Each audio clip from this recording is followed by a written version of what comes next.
आज UP defence industrial corridor में निवेश प्रोत्साहन से जुड़ी बड़ी मीटिंग होगी। इस बैठक में रक्षा मंत्री राजनाथ सिंह और सीएम योगी आदित्यनाथ मौजूद रहेंगे। सीएम आवास पर सुबह 10 से 1 बजे तक ये बैठक होगी। इसमें रक्षा क्षेत्र के जुड़े प्रमुख उद्यमी और निवेशक शामिल होंगे। यूपी के बुंदेलखंड क्षेत्र में डिफेंस कॉरिडोर का निर्माण हो रहा है। माना जा रहा है कि इससे क्षेत्र का विकास होने के साथ बड़े स्तर पर युवाओं को रोजगार भी मिलेगा।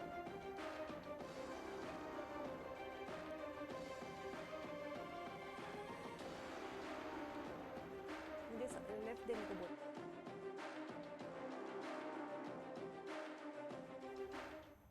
सीएम योगी आदित्यनाथ आज सुल्तानपुर के दौरे पर जाएंगे। 16 नवंबर को पीएम मोदी के सुल्तानपुर दौरे से पहले मुख्यमंत्री कार्यक्रम स्थल पहुंचकर तैयारियों का जायजा लेंगे। सीएम योगी यहां पर करीब 2:30 बजे पहुंचेंगे और पूर्वांचल एक्सप्रेसवे के निर्माण कर रही कंपनियों के अधिकारियों के साथ बैठक करेंगे।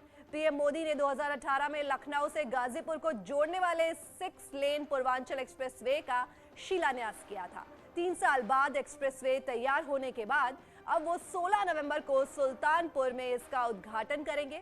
सुल्तानपुर में पूर्वांचल एक्सप्रेसवे में करीब 3.5 किलोमीटर की हवाई पट्टी बनाई गई है, जहां आपात स्थिति में लड़ाकू विमान लैंड कर सकेंगे।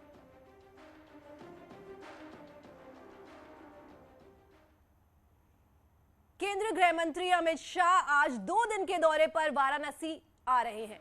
यहां 2022 में होने वाले चुनाव को लेकर बैठक करेंगे। वाराणसी में होने वाली इस बैठक को 2022 के चुनावी समर के लिहाज से बड़ी बैठक माना जा रहा है।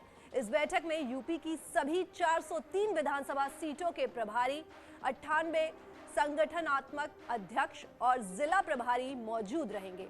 2 सत्रों में होने वाली बैठक में पहले सत्र को यूपी चुनाव प्रभारी धर्मेंद्र प्रधान संबोधित करेंगे, तो दूसरे सत्र और अंतिम सत्र को गृह मंत्री अमित शाह संबोधित करेंगे। 2 दिनों तक काशी में रहकर गृह मंत्री अमित शाह कोर टीम के साथ चुनावी मंथन करने के साथ 2022 के लिए रणनीति तैयार करेंगे।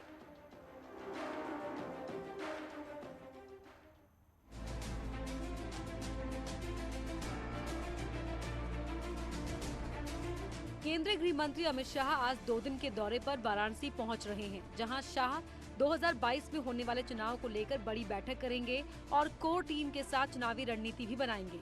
2 सत्रों में होने वाली बैठक के पहले सत्र को यूपी चुनाव प्रभारी धर्मेंद्र प्रधान संबोधित करेंगे, तो दूसरे और अंतिम सत्र को गृह मंत्री अमित शाह संबोधित करेंगे।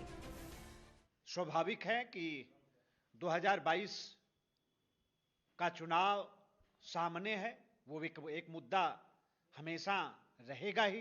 किस तरह से रिकॉर्ड सदस्य भारतीय जनता पार्टी के बने, भारतीय जनता पार्टी का हमारा जो परिवार है वो कैसे और बड़ा हो, उसका विस्तार कैसे हो, मुझे लगता है कि इस पर विशेष तौर पर फोकस गृह मंत्री जी का रहेगा। दूसरा चुनाव है, उस पर स्वाभाविक मार्गदर्शन उनका मिलना ही है हम लोगों को।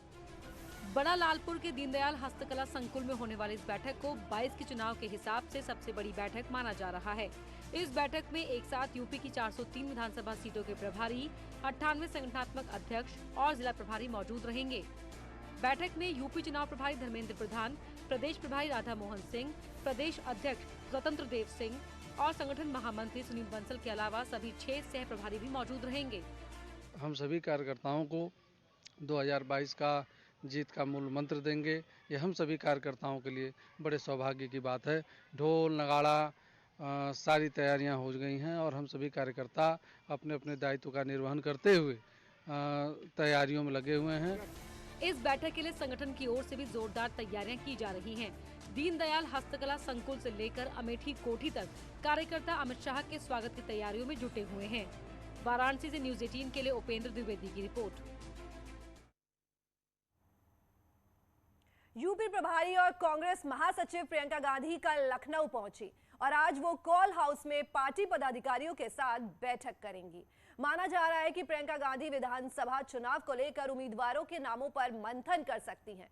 साथ ही कांग्रेस की प्रतिज्ञा यात्रा के आगामी कार्यक्रम को लेकर भी वो पार्टी नेताओं के साथ चर्चा करेंगी। इससे पहले कल प्रियंका गांधी ने शाहजहांपुर में आशा वर्कर्स से मुलाकात की थी।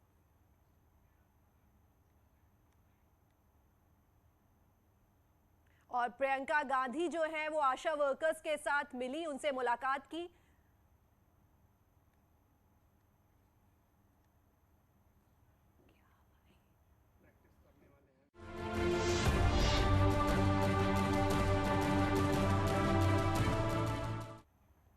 अयोध्या में आज 14 कोसी परिक्रमा का शुभारंभ हो गया।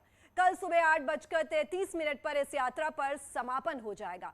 कोरोना के चलते सैकड़ों वर्ष पुरानी परिक्रमा बाधित रही थी। इस वर्ष अब अयोध्या में परिक्रमा मेले पर लाखों की संख्या में श्रद्धालुओं के पहुंचने का अनुमान लगाया जा रहा है। इसके लिए प्रशासन ने व्यापक इंतजाम किए हैं। 14 कोसी का मतलब होता है कि यह लोक जो है 14 लोक हैं, 7 नीचे और 7 ऊपर। जो एक बार इस परिक्रमा को कर लेता है वो परम धाम को प्राप्ति उसकी होती है। परम धाम वो है जत्र गत्वा न निवर्तन्ते तद्धामम परमम मम। मथुरा में पंचकोसी परिक्रमा में बड़ी तादाद में श्रद्धालु जुटे हैं। लोग बड़ी आस्था और विश्वास के साथ अक्षय नवमी की पंचकोसी परिक्रमा लगा रहे हैं। श्रद्धालुओं की भीड़ को देखते हुए नगर निगम और जिला प्रशासन ने व्यापक इंतजाम किए हैं। ऐसी मान्यता है कि कृष्ण ने अपने मामा कंस का वध करने से पहले ये परिक्रमा की थी। तभी से मान्यता चली आ रही है कि जो भी व्यक्ति अक्षय नवमी पर परिक्रमा करता है उसको मनवांछित फल की प्राप्ति होती है और उसका क्षय नहीं होता। आज अक्षय नवमी है, इसे आंवला नवमी भी बोला जाता है। इस दिन ना जुगल जोड़ी की परिक्रमा लगाई जाती है। मथुरा में कंस मेला होता है।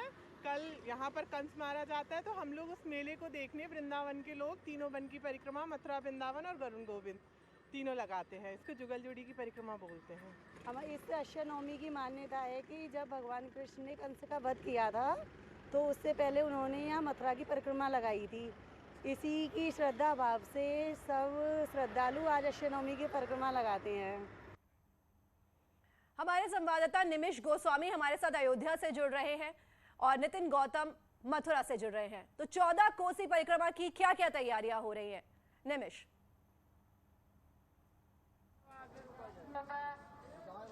अगर अयोध्या की बात करें तो अयोध्या में 14 कोस की परिक्रमा अब से कुछ देर बाद 10:22 पर शुरू होगी, लेकिन श्रद्धालुओं की ये उत्सुकता है कि श्रद्धालुओं ने अभी से ही परिक्रमा स्टार्ट कर दी है। हम परिक्रमा पथ पर मौजूद है। यहाँ पर प्रशासन ने व्यापक इंतजाम कर रखे हैं। श्रद्धालुओं की मूलभूत सुविधाएं, सड़कों पर चलना हो, परिक्रमा पथ की सुगमता हो और उसके साथ ही प्रकाश, तमाम व्यवस्थाएं जो होती हैं मूलभूत, वो पूरी कर ली गई हैं। लेकिन फिलहाल श्रद्धालु रात, बल्कि ये कहा जा सकता है कि सुबह 4 बजे सरयू स्नान करके श्रद्धालुओं ने परिक्रमा उठा ली है। हालांकि जो अक्षय नवमी का शुभ मुहूर्त था वो 10:22 का था, उसके बाद ही परिक्रमा स्टार्ट होगी और जो कल सुबह 8:33 पर चलेगी। क्योंकि 2 साल पिछले अगर देखा जाए तो ये पारंपरिक मेला, सैकड़ों वर्ष पुराना ये परिक्रमा बाधित रहा कोरोना के चलते।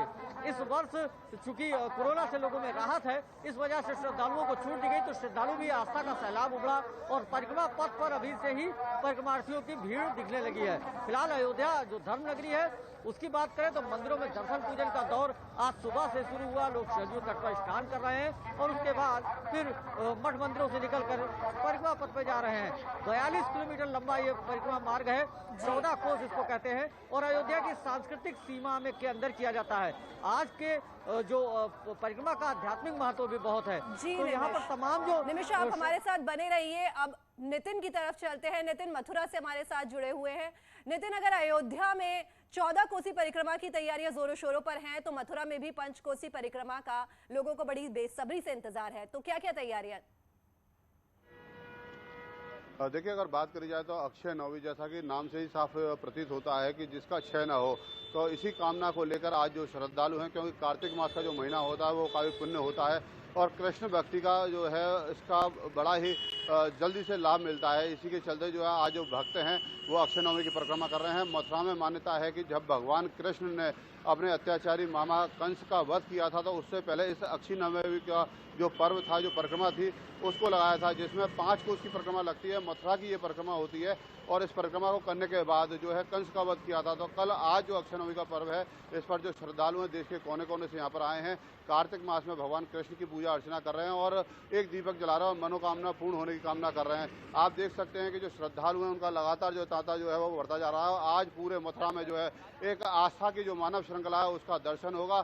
चारों कोनों पर राधे राधे के स्वर सुनाई देंगे, तो वहीं जो है मंदिरों और देवालयों पे दीपक जो है जलते हुए दिखाई देंगे। वहीं आज इस जो अक्षय नवमी है इसमें आंवले का बड़ा महत्व बताया गया है, तो आज आंवले का दान भी जो श्रद्धालु हैं वो करते हुए मंदिरों में नजर आएंगे। तो कहा जा सकता है कि अक्षय नवमी का पर्व अक्षय की प्राप्ति कराता है और उसी कामना को लेकर जो देश विदेश से जो श्रद्धालु हैं वो यहाँ पर आए हुए हैं, परिक्रमा कर रहे हैं। और आज इस परिक्रमा करने के बाद कंस वध लीला जो मथुरा में आयोजित होगी और उसके बाद 3 वन की परिक्रमा जो है मथुरा में लगाई जाएगी। जी निमिष और नितिन, आप दोनों का बहुत बहुत धन्यवाद ये तमाम जानकारी हम तक पहुंचाने के लिए। और यहाँ हम लेंगे एक छोटा सा ब्रेक।